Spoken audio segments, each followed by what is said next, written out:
సాధారణంగా చైనా వస్తువులకు గ్యారంటీ ఉండదని చెప్పుకుంటుంటాం. చైనా మాల్ ఏది కొన్నా 2 రోజులు వాడి పడేయడమే తప్ప ఎక్కువ కాలం ఉండదు.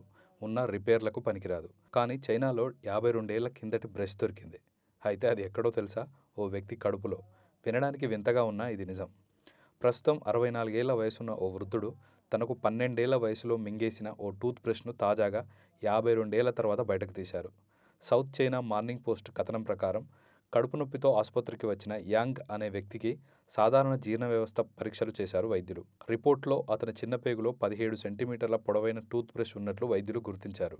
అయితే ఏమైనా మింగారా అని యాంగ్ను వైద్యులు అడగడంతో తన 12వ ఏట ఓ టూత్ బ్రష్ను మింగినట్లు గుర్తు చేసుకున్నారు. అయితే భయంతో ఈ విషయాన్ని అప్పుడు ఎవరికీ చెప్పలేదన్నాడు. టూత్ బ్రష్ దానంతట అదే కరిగిపోతుందని భావించానన్నాడు. అయితే 52 ఏళ్లుగా బ్రష్ కడుపులో ఉన్నప్పటికీ యాంగ్కు ఎలాంటి ఇబ్బంది కలగకపోవడం గమనార్హం. ఈ విషయం తెలిసిన వెంటనే వైద్యులు యాంగ్కు ఆపరేషన్ చేసి టూత్ బ్రష్ను విజయవంతంగా తొలగించారు. అతడు మింగిన టూత్ బ్రష్ అదృష్టవశాత్తు పేగులోని ఒక వంపులో కదలకుండా ఉండిపోవడంతో ఇన్నేళ్లు ఎలాంటి హాని జరగలేదని వైద్యులు తెలిపారు.